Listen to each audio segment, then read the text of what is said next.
We can see Sean Crichton just get out of the rear passenger seat.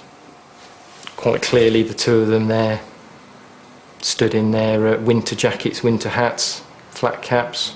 You can also see that there are people in summer clothing, and what struck us was the fact that the clothing that Crichton was wearing seemed very out of place for the 12th of August. This revealing CCTV footage placed Crichton and the other two members of the gang acting suspiciously in a Green Rover near the vicinity of the murder. We clearly had images of the registration number which married up with the burnt-out Green Rover, so it started to come together, and I believed at that point clearly we were in the right direction, and that it was appropriate at that point to make arrests and gather whatever other evidence we could get. 3 men have been arrested over the murder of Gerry Tobin, the Hells Angel biker shot dead on the M40. Armed police carried out early morning raids on 3 homes. Armed officers arrested 3 men in connection with the murder of Gerry Tobin.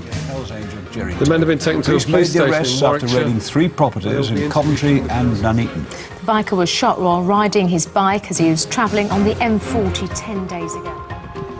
On Saturday, the 22nd of August, just 10 days after Gerry's murder, Sean Crichton, Simon Turner and Dane Garside were in custody, helping the police with their inquiries. And I could have drawn the line under that and said, well, the case is done. But I felt quite strongly that actually others were probably involved in this. The 4 remaining members of the gang were under the scrutiny of the law. The undercover police had identified them through the surveillance footage they'd gathered on Crichton. They knew names. Now they started checking their movements on the days surrounding Gerry's murder. We uncovered images of them on the motorway services at 5, 6 o'clock in the morning. The white Range Rover had 3 members of the gang in it, and that was stationed at junction 11 at Banbury. The blue Renault, we had sightings and other detail of its movements between those 2 points, between junction 11 and between junction 15. This evidence would show Carl Garside, Dean Taylor, Ian Cameron and Malcolm Bull in prominent positions staked out along the M40, casting a deadly net to trap a Hells Angel. They'd been planning the murder for many months, staked out the route and organised their disguises. But they then made the simplest of errors. They'd used their own cars, which could be clearly seen on CCTV, which led to the one thing they hadn't planned on: getting caught. I think they felt that they'd done enough to remain anonymous. I think after such a short period of time, particularly after 10 days since murdering Gerry, us knocking their door came as a hell of a shock to them, and I think that was evident from their immediate reaction when we did knock their door. Now the entire chapter of the Warwickshire Outlaws were in custody. But would they break the code of silence when put under intense police questioning? They simply responded either no comment, the words simply saying no comment, or said nothing at all, absolutely nothing to any questions put to them.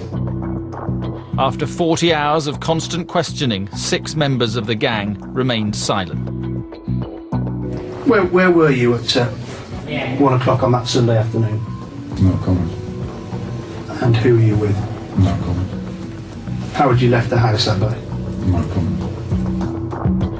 Although the gang members were exercising their right to silence, the police gave the suspects every opportunity to defend themselves. You had the hat on to disguise the tattoos on your head. No comment. What can you tell me about the death of Gerry Tobin? No comment. The 7th one did speak. He accepted that he was involved with the others in gathering intelligence, gathering information about Hells Angels around the area of the Bulldog Bash site, and that he tried to tell us that was a fairly innocent activity. Malcolm Bull had broken the #1 rule of silence, and although his statement didn't give much away, he would now have to live with being labelled a grass. 13 days after Tobin's death, DS Lawrence had all the evidence he needed. We were able to satisfy the Crown Prosecution Service that there was sufficient for them to be charged. So all 7 defendants were charged with murder. On October the 2nd, the Warwickshire chapter of the Outlaws went on trial at Birmingham Crown Court.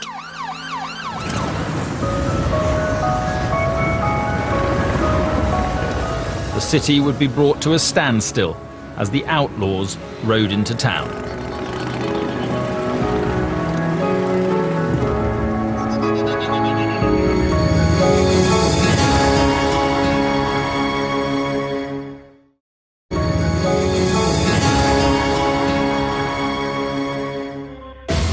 Police investigating the shooting of a biker as he rode on the M40 motorway say they're examining the possibility that gangs may be involved in his murder. Crown Court was told he was targeted by the rival Outlaws biking gang as he left a Hells Angel festival. Hells Angel Gerry Tobin's murder had caught the attention of the nation. Birmingham city centre ground to a standstill as the 7 defendants of rival gang, the Outlaws, were brought in for trial.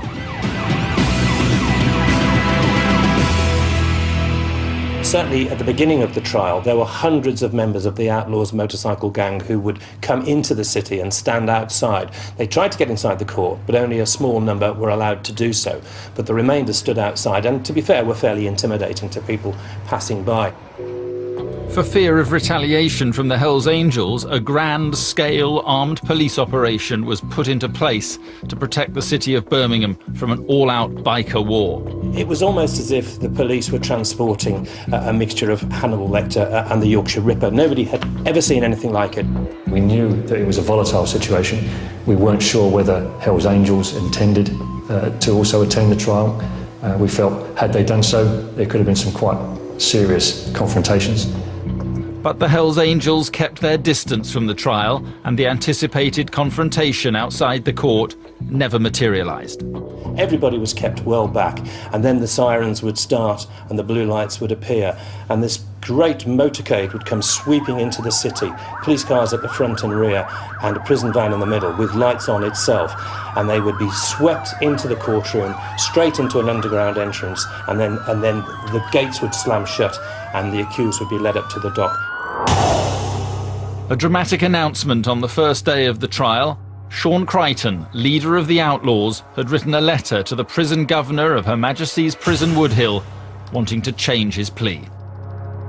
Before Crichton's dramatic admission from the dock of Court Number 12, he'd previously refused to acknowledge the charges against him. A formal plea of the accused has confessed to the killing. Sean Crichton's change of plea to guilty had been kept secret until now on the orders of the judge. We had a message from a prison governor while he was on remand to say that he wanted to speak to us. And I sent some detectives to see him in prison, and he handed over an A4 sheet of paper in which he confessed that he was responsible for the murder. He denied that any of his companions within the chapter of the Outlaws was responsible, and he pleaded guilty to all offences, the murder and firearms offences, on the very first day of the trial. This was Crichton's desperate attempt to take the rap, hoping he would save his fellow gang members. His handwritten confession of guilt meant he would not be seen again in court before sentencing. Now it was down to the prosecution to convince the jury that the rest of the gang were equally guilty of the Tobin murder. They're a frightening bunch. They look like how you would expect them to look. They're heavy set, fairly grim-faced, tattoos, earrings. They were unwilling to take any part in the trial. It came out in evidence that most of them had been involved in day after day of police interrogation, police questioning, some 40 hours in each case, and almost without exception, they all simply looked back at the police officers and said they had no comment. Gerry Tobin's mother bravely attended every day of the trial, witnessing the events that led to her only child's murder as they were played out to the court. You're seeing your son lying on the tarmac, and I remember a helicopter voice saying that there's a biker down, get somebody here bloody fast or something. He needs to get here pretty bloody quickly. Maria needed all of her inner strength as she sat in the courtroom just meters from her son's murderers. One of them stared at me and I looked back. And then this person pulled a face at me. And I stood there with the courage and the strength of my boy, eye to eye. And it was he that needed to turn from me.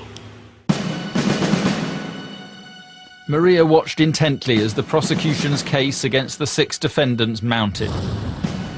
The weaponry consisting of knives, machetes, knuckle dusters and even target practice mannequins. The burnt-out car that had been previously owned by Crichton. And the extensive CCTV images were shown to the court. It was almost a murder on film. They could be clearly seen riding in convoy, one in front of the other, along the motorway. You could then see the car containing the gunman coming up behind them. Even registration plates were quickly identified from the material that was available to them. So the police did have a pretty strong case. It was almost a murder in pictures. The defendants offered very little. Simon Turner, unemployed, married with kids, said he was in the clubhouse at the time of the murder. CCTV showed otherwise.